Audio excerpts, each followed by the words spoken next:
Roger, eu lembro de certa vez ter, talvez, não sei se foi naquele jogo em que a gente até chamou atenção que o teu intervalo tinha durado pouco, porque tu fizesse algumas correções, o time não tinha feito um bom primeiro tempo e tu até justificasse e o time melhorou no segundo.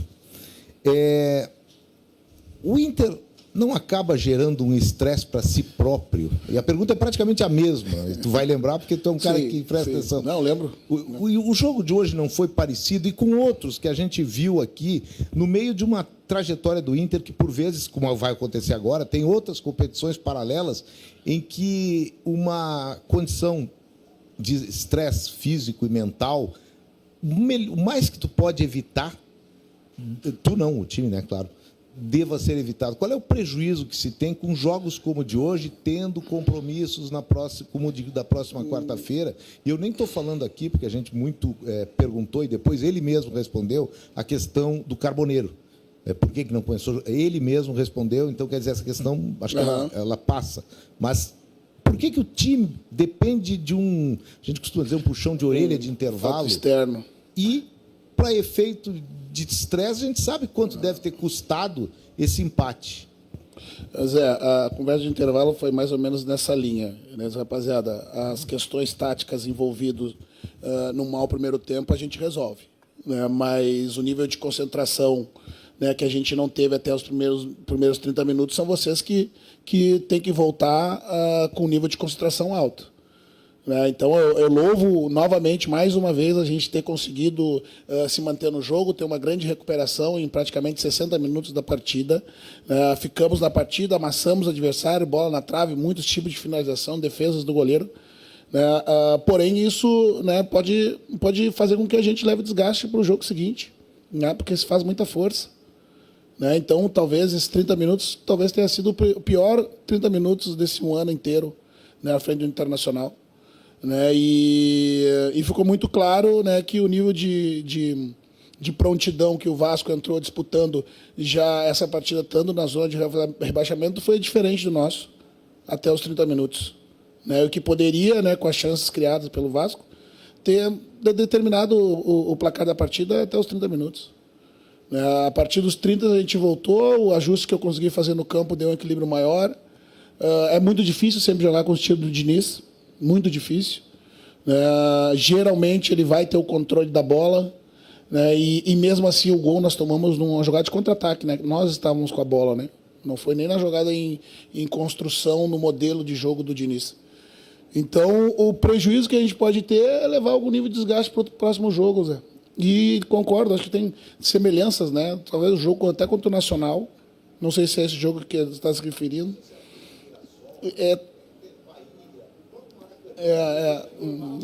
E não tenha dúvida. O Vitória esse ano? Não. Não, mas enquanto não acaba é possível fazer gol, né, Zé? Não, sim, custo físico. Custo é físico e emocional, não tenha dúvida. É um custo maior. Né? Ao mesmo tempo, né, que acabar com esse cenário, né, que eu tenho certeza que o Vasco, pela partida que fez até os 30 minutos, está lamentando o empate, nós temos produzido para, inclusive, virar a partida, nós saímos com um sentimento de alta, né? Então, ao mesmo tempo que tu leva o desgaste físico, o emocional ele vira a seu favor, né, quando tu consegue uma reversão de expectativa dentro da mesma partida. Né? Mas o que eu falei agora para os atletas, que a gente... que bom que aconteceu hoje. Eu tenho certeza que isso faz com que a gente entre os jogos decisivos aí 100% desde o primeiro minuto. Tudo bem, Roger? Boa noite. Bruno Abchecker, da Rádio Grenal. E o que aconteceu nessa primeira meia hora? Que o Inter entra apagado, o Vasco a 220 e uma segunda. A arbitragem saiu sendo criticada pelos dois lados. Qual a tua avaliação sobre o trabalho do Flávio hoje? Eu acho que foi confusa, mas não foi ela, né, na minha opinião, a que foi responsável pelo resultado do jogo e principalmente a nossa má atuação no primeiro tempo. Né, ponto.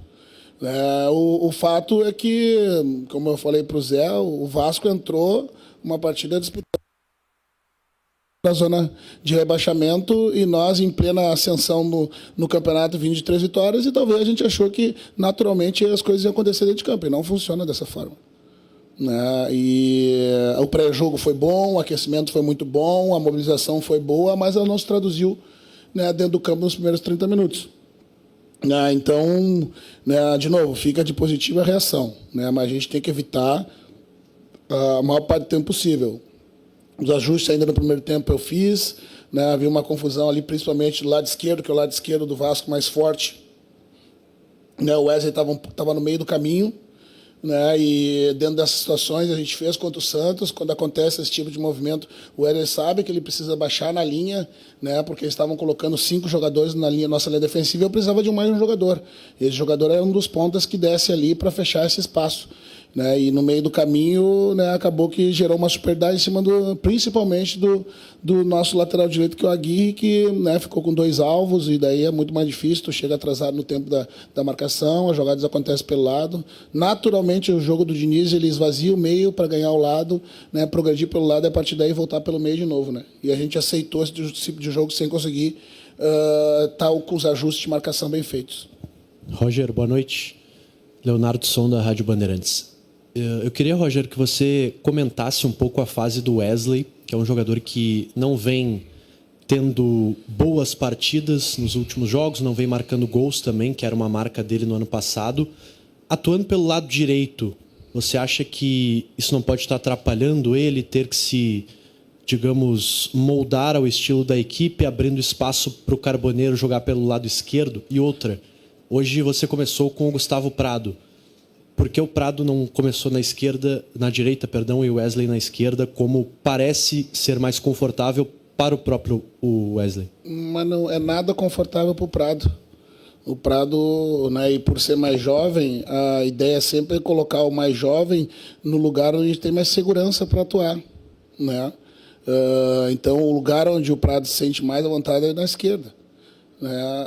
E o Wesley, embora também tenha facilidade de jogar pela direita, claro que a esquerda é o melhor habitat para ele, né? Mas para que a gente consiga acomodar os jogadores dentro das suas características, né? O Wesley é o que mais consegue atuar pelo lado direito, sem ser apenas um jogador de profundidade de cruzamento, né? Que o Prado acaba se transformando num jogador de linha de fundo, de 1 para 1, né? E nós não temos, né, um jogador né, de área que frequente o meio dos zagueiros e dispute a bola de imposição vindo do lado do campo a todo momento. Né? Nosso jogo é mais interno, até pela presença do Alain. Né? Então, a fase do Wesley não é igual ao do ano passado, a gente sabe, mas ele tem sido muito importante. Mesmo não vindo fazendo gols, ele ainda continua com o mesmo volume de finalizações no jogo. Né? Acho que tem tido infelicidade em algumas finalizações, outras muito bem defendidas pelo goleiro. Contribui muito defensivamente, né? Um jogador muito tático, né? Dos pontas que nós temos que consegue fazer as funções táticas, talvez ele e o Vitinho são os dois que mais conseguem. O Carboneiro está se adaptando a fazer, mas é um jogador que a gente acaba disponibilizando um pouco mais de descanso para que ele consiga estar mais na frente, mais perto do gol, onde ele pode ser muito decisivo. O Prado também está evoluindo fisicamente, é um jovem que ainda demanda de capacidades físicas também para que consiga cumprir o lado, né, porque é um jogador oriundo do meio também. Né? O Prado era meia, né, e passou a ser um jogador de lado, então precisa construir, né, isso tudo. Né? E o Tabata, né, hoje eu já consegui usá-lo um pouquinho mais por dentro, na posição do Alain, onde a gente já havia conversado. Então, o certo é que a gente tem muitos jogadores de pé invertido. Né? Durante muito tempo a gente parou de usar os jogadores de pé do lado, né? Porque a característica dos centroavantes mudou e eles têm mais mobilidade, então de pé invertido eles têm as bolas de profundidade. Né? Eu acho que é isso. Né? A gente tem mais jogadores que se adaptam de pé invertido e menos do pé do lado. E entre eles todos, o Wesley é o que mais se adapta do lado direito. Mas a fase vai passar. E ele vai voltar a fazer gol. As bolas que o goleiro defende, elas vão entrar, que desvia, né, e ela pega na trave e vão entrar. Hoje ele antecipou bem o Léo Jardim e tinha um zagueiro em cima da linha. Eu não sei o que ele estava fazendo ali naquele momento, né, e salvou um gol que seria talvez o nosso gol do empate e, por consequência, a possibilidade de seguir um jogo para vencer. Né? Mas o bom é que coletivamente a gente arranja soluções. Né? Às vezes a defesa vai bem, às vezes o ataque vai bem e a gente vai equilibrando o time.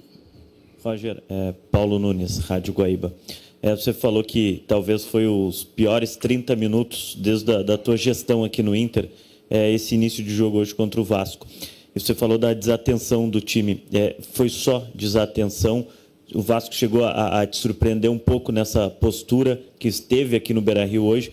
E você falou também agora do Tabata por dentro. Eu queria também uma sobre essa, porque você disse da conversa que teve com ele. Hoje a gente pôde ver ele nessa função. E aí queria a tua avaliação também. Então, não surpreendeu, mas o Vasco fez muito bem o que se propõe a fazer dentro do modelo de Diniz. E a gente não conseguiu ter a igualdade numérica nos corredores laterais, sobretudo do lado esquerdo, né, que onde gerava todo o desequilíbrio, né, justamente pelo fato de o Vasco colocar muitas vezes 5 jogadores na linha, a gente não desceu o Wesley do lado do campo para igualar esse número de jogadores, que era a combinação a ser feita em função da estratégia que o Vasco adota, né. Então não surpreendeu, mas o Vasco fez muito bem. E aí também eu penso que não entramos no nível de ativação que deveríamos entrar para um jogo importante em casa às vésperas das decisões das Copas, do início das decisões, né? Com relação ao Tabata, né, hoje, né, até chegou um momento ali, eu queria muito deixar o Alain em campo, mas aí a partir dos 30 minutos, 28, eu já pensei no jogo da quarta também. Né, e aí foi a necessidade, né, de usar o Tabata na função que ele, conversando comigo, também gostaria de ser melhor utilizado, né, que é como um meia. Na verdade, ele entrou como um 8, né? Eu baixei ele como um 8, mas conseguiu ter daí a conexão pelos dois lados e fez o time andar da mesma forma que o Alan estava fazendo. Roger, tudo bem? Gustavo Berton, ESPN. Você falou já sobre a oscilação, né? É algo que a gente já conversava aqui em outras entrevistas. Também achou contra o Ceará, teve uma oscilação ao contrário, né? Entrou muito bem no primeiro tempo, fez o gol, e aí na segunda etapa sofreu um pouco no final, enfim. Você falou da concentração, mas a gente sabe que, às vezes, uma falta de concentração no jogo eliminatório pode custar uma eliminação. Eu acho que, como vem aí jogos, né, desse tipo, acho que a pergunta que fica para o torcedor e que eu quero te fazer é: qual é o Inter que o torcedor pode confiar? É o Inter do primeiro tempo? É o Inter do segundo tempo? É o Inter do primeiro tempo contra o Ceará? Do segundo tempo contra o Ceará? O Inter tem mostrado muita oscilação dentro dos próprios jogos, né? Qual é o Inter que fica, principalmente para esses jogos que vão vir agora contra Fluminense e Flamengo? Para mim, o Internacional que fica é nos momentos muito decisivos, né, e determinantes a forma como a gente reage. Né, e foram muitos momentos que a gente demonstrou, né, que um poder de reação em cima das adversidades ou dos momentos muito, muito complexos, né, de uma partida decisiva de uma Libertadores, as finais estadual, jogos extremamente decisivos, né, envolvido em 3 competições, e em muitos momentos tu está no hoje, mas tu começa a pensar no amanhã, e quando a cabeça foge do hoje, né, tu sofre. Né? Então, eu confio nesse time que fez dos 30 minutos até os acréscimos do segundo tempo de hoje, que é esse Internacional que nós teremos nas partidas decisivas. Roger, Adriano Garcia, da Rádio Galera. Você falou sobre essa questão do desgaste, né, de ter gerado desgaste para a partida de quarta-feira, que é uma partida muito importante, e talvez seja o maior objetivo, são as Copas para o Internacional, que é onde está mais perto o título. A gestão de elenco, de jogadores, essa pode ser o maior trunfo para conquistar as Copas? Sem dúvida, sem dúvida. E nós vamos ter que fazer a gestão muito próxima. Como eu disse, nós não temos um elenco recheado de jogadores que, por exemplo, talvez hoje o ideal fosse colocar um time completamente alternativo. Né? Mas a gente sabe que alternativo seria, por vezes, não tendo hoje o Ener, colocar o Raikkonen como centroavante, né? O próprio Prado, né? Colocar o Pastor. Né? São jogadores muito jovens, né? Que não vão, nesse momento, né, segurar o peso de uma competição que a gente conseguiu reagir, mas esse jogo era muito importante, então tu vai ter que fazer gestão muito próximo, né, que nem dentro da partida. Hoje gostaria eu que a gente tivesse decidido o jogo no primeiro tempo e eu pudesse, né, reservar minutos, né, poupando jogadores importantes, como é o caso do Alan, né, e tive que fazer ainda com a partida em desvantagem, já pensando na quarta-feira. Né, então, sem dúvida nenhuma, né, a gestão da utilização dos jogadores na minutagem vai ser determinante, né, para que a gente vá mais longe nas Copas e consiga vislumbrar um título importante esse ano. Né? Nós temos aí, né, essa semana a gente viu, né, infelizmente, né, dentro do Campeonato Estadual de Sub-20, né, o Internacional rebaixado. Nós usamos 16 jogadores, claro que vai enfraquecer o Sub-20, a categoria. Né? O que a gente repensa, mas o que tem que se repensar é que se essa categoria, como é que ela vai ter rebaixamento? Se cobra que os clubes promovam jogadores jovens para o profissional, daí tu faz uma categoria que tenha descenso. Para mim isso é completamente incompatível com a formação dos jogadores.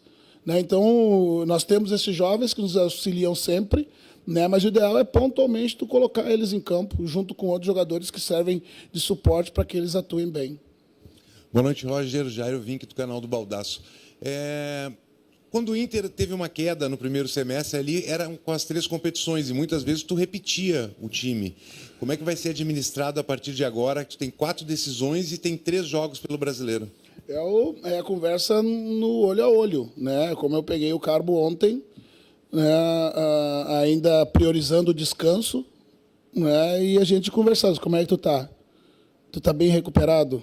Né? Eu preciso tu bem hoje e bem na quarta-feira. Prof, eu me sinto melhor do que ontem, mas eu ainda sinto que se eu iniciar o jogo eu vou arrastar o cansaço para o jogo. Né? Então, ok, então eu vou te levar para o banco, né? Se precisar eu te coloco. Né? Porque se eu sair jogando dentro do começo com todo mundo de tanque cheio, né, o teu desgaste vai ser maior, daqui a pouco eu preciso te manter mais tempo, e daí eu estou prejudicando a tua utilização dentro de um jogo também importante que a gente começa na quarta-feira a decidir. Então, novamente, acreditar que o tempo que a gente teve de parada e o que a gente conseguiu acumular, né, que o Paulo fala, acumular combustível, né, vai ser o suficiente para que a gente consiga, né, cumprir essa maratona e se manter muito vivo nas competições que a gente quer conquistar. Roger, boa noite. Alexandre Ernst, do Vozes do Gigante. Muito se falava durante a parada que o Inter poderia descansar, que o Inter poderia refazer também os jogadores do departamento médico em termos físicos, também clínicos, claro, mas principalmente técnicos. Muita coisa aconteceu nesse mês, e não só com o teu time, mas até mesmo com o Fluminense, que perdeu um dos principais jogadores, que é o John Arias. Eu queria que tu fizesse uma avaliação de como chega o teu time hoje, talvez fisicamente, porque tecnicamente a gente está falando muito da oscilação, mas principalmente fisicamente e em cima daquilo que a gente está vendo. Carboneiro que pediu para jogar no segundo tempo só, o Valência que tem um trauma, os jogadores que tu teve que fazer uma certa dosagem. Por favor. A gente acredita que, a partir desse momento, a gente tem que fazer a gestão do treino para que os jogadores vão o mais descansados possível, né, para o jogo. Né? Esses jogos agora que a gente iniciou, né, eu não tenho por costume, eu gosto de não fazer a concentração, por exemplo.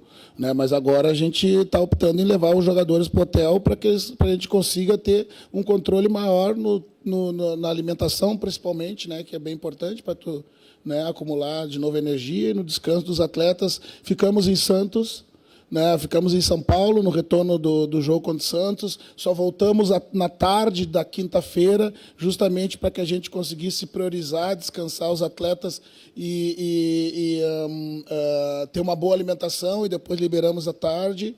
Vai ser na gestão do tempo e no descanso dos jogadores, e acredito que a gente vai chegar 100% sim, porque esse acúmulo desses 4 jogos, né, não são mais acúmulos que vão dar a condição de que a gente consiga evoluir do que provavelmente nos tire condição para esses jogos decisivos. Roger, boa noite. Nani Melo, da Rádio Inferno. Em relação ao Bruno Henrique, ele é um jogador que sempre tem deixado o gramado por questões, né, físicas, ele não aguenta os 90 minutos. E essa é uma substituição certa já no teu time. Como lidar com isso nesses jogos das Copas? Né? Qual a solução para manter o nível com a saída do Bruno Henrique?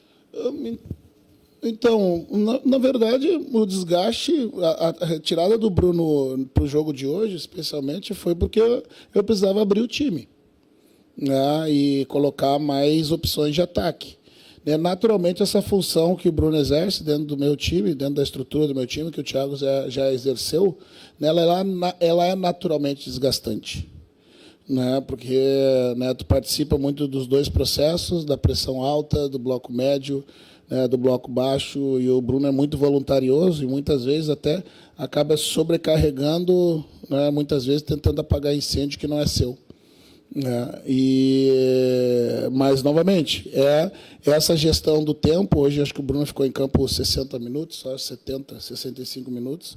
Isso aí dá condição de que esteja recuperado por vezes antes dos demais, que fica em campo 100 minutos. Por exemplo, os laterais, o próprio Thiago, que hoje eu não tirei no jogo contra o Santos, acho que ele saiu,